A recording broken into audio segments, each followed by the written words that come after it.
First up is M3GAN 2.0. This is the sequel to the film M3GAN, and I am someone who was not expecting to enjoy the first M3GAN film as much as I did. It's not necessarily in a genre that I go seek out. I'm not a horror movie person. I don't enjoy being scared. I'm on the more squeamish side, so, the bloody violence, etc. Not necessarily for me, but the cultural zeitgeist locked onto M3GAN in a way that I was like, I think I have to go see this movie, and I'm so glad that I did.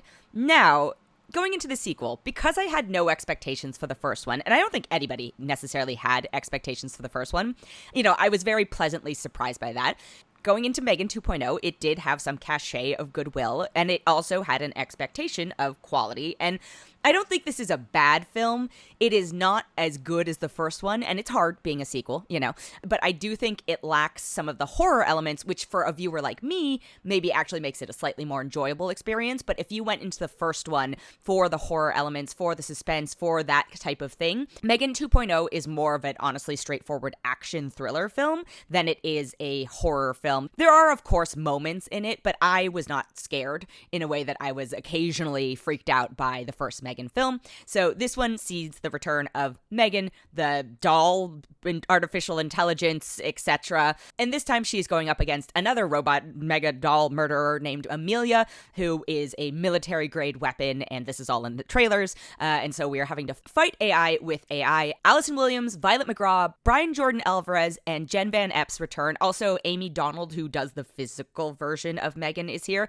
And this time, Ivana Sakno plays Amelia. And then we've got Aristotle Arthrahi and Jermaine Clement, which I was delighted to see Jermaine Clement in here. He was the type of kind of camp factor that I was expecting from the film. And I think one of the challenges with M3GAN 2.0 is that because of the way that culture turned M3GAN into an icon, and obviously the material was written in a way that I guess was prepared for it. I feel like it has to walk this line of self-awareness that is challenging, and I feel like in this one they were a little more worried about trying to recreate that lightning in a bottle moment, and so there are a couple, I want to say almost forced moments that feel like they're like, hey, this is our viral moment, like, hey, you should glom onto this, and I don't think the film necessarily benefits from those. I did laugh at the borderline absurdity of them, but I think a character like Jermaine Clement's character, who plays this tech billionaire, like that is a better use of the comedy because it is committed to it versus trying to be this self-aware, self-referential thing.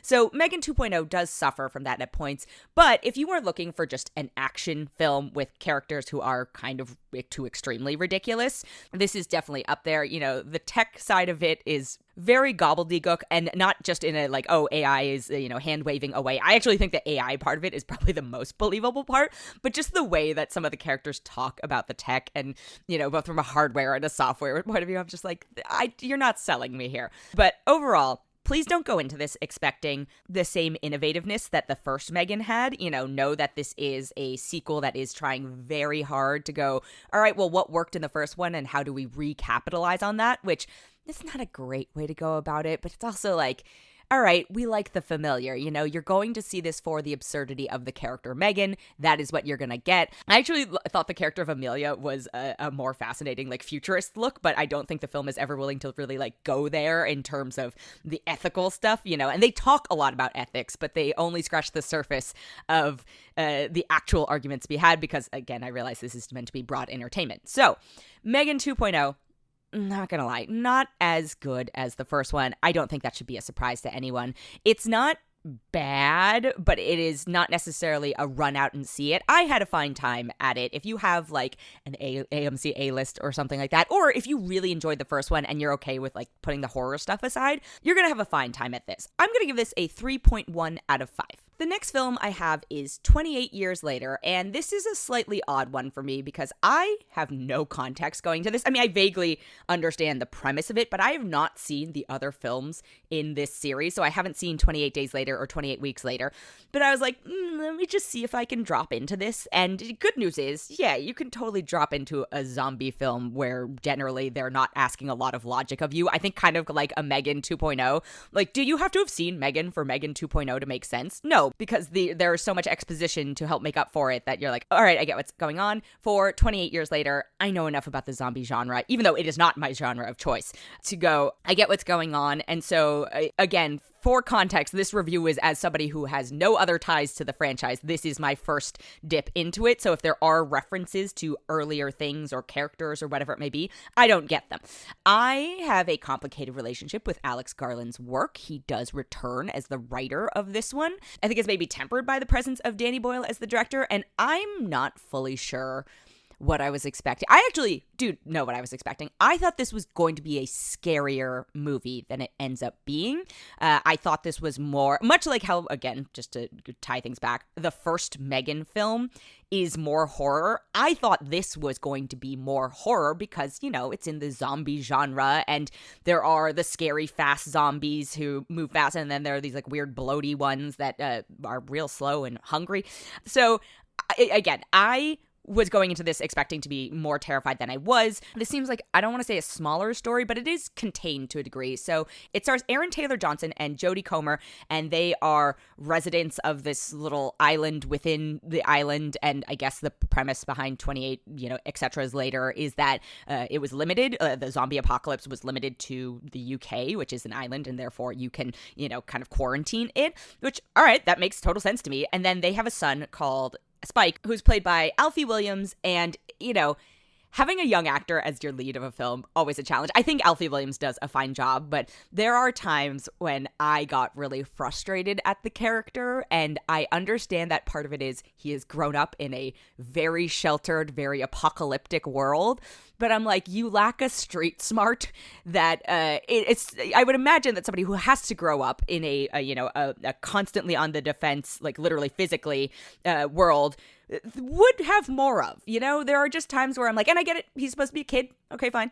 But there are a lot of things that would have been solved by this kid just being quiet and listening and whatever it is. And I feel like a lot of the circumstances of this film are manufactured, and that the stupidity of the characters, and I will say it is written in the film as like a hopefulness or whatever it is, but I am going to go ahead and say for me it came off as stupidity, is not something I necessarily relate to. I don't know how I'd do in a real zombie apocalypse, because I'd be like, if we have built this sanctuary that is an island off an island and are doing okay, like, why tempt fate? Like, why ask for more?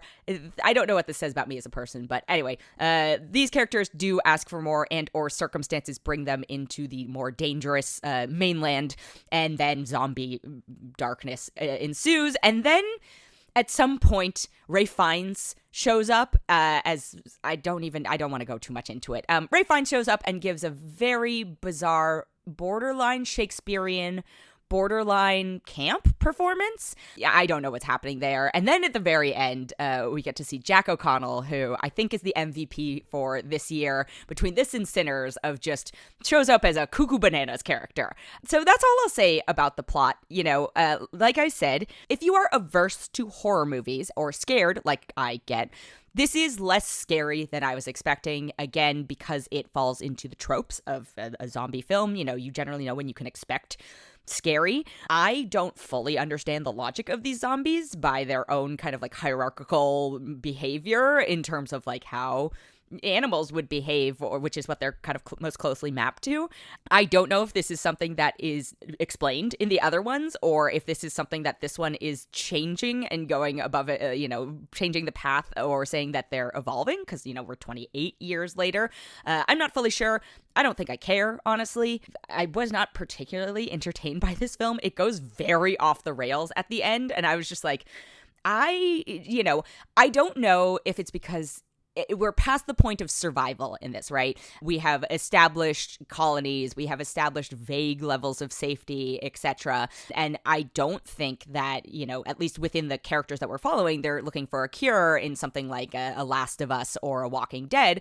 And so it's like, what are we doing with these stories? Are we, I know it's supposed to be like a more human story between the Jodie Comer, Aaron Taylor Johnson, Alfie Williams family, but it doesn't quite do it for me. And then the larger mystery part, which is what I would probably normally be more tapped into, leaves something to be desired. So if you are a hardcore fan of the franchise, I'm going to go ahead and guess you actually already have seen this, and so I hope you had fun. If you were on the fence about it, it was interesting. I was talking to my parents, who are generally my barometer of if something is so good, I will suggest they go see it in theaters, but they have seriously, tapered off their actual theater going in the post-pandemic/pandemic era. They had seen the first two films, which was really surprising for me because those aren't in their genre, and this is one where I'm not going to say go to a theater to see it. I'll say, all right, well, I guess when it comes out on streaming at some point, you could maybe watch it, but I was not particularly entertained by it. I do know that they are making multiple sequels already, and they sort of set it up at the end. So,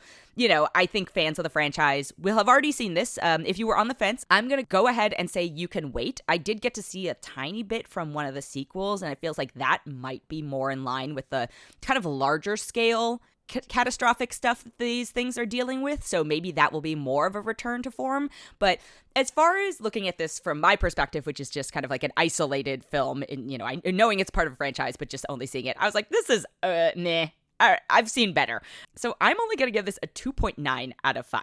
The last thing I have this week is a series. It's a new Marvel series, and it's on Disney+, and the first 3 of 6 episodes have already dropped by the time this is coming out, and then the next 3 episodes will come out the following week, depending on when you're listening to this.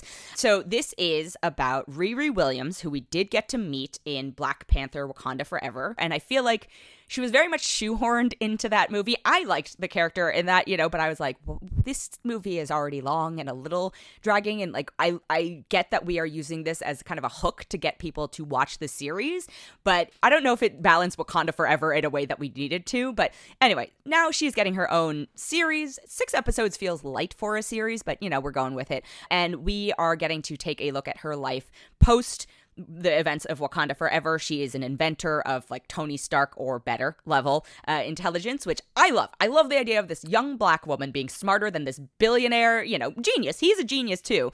But, it brings up a lot of good points about the, the kind of like economic disparity. And she talks a lot about how like, yeah, of course I would be able to do this if I had Tony Stark's billions. Dominique Thorne returns in the role of Riri Williams. I think she does a great job. And then we've got Lyric Ross as her BFF Natalie. We've got Alden Ehrenreich, Shea Coulee, Anthony Ramos, Eric Andre, Jim Rash is briefly in it, which I love always seeing, Cree Summer, and I think it has been announced that he's been in it, so I'm just going to say it's also got Sacha Baron Cohen. I am not going to lie. Based on the first 3 episodes, I was kind of on the fence. I did get to see them all at once, which is a different experience than I know other people are getting to experience. It is more action, heist, criminal than I was expecting. I do like the idea of a character who has, we'll say, powers or at least talent or access to this tech, and we'll say her powers are her genius.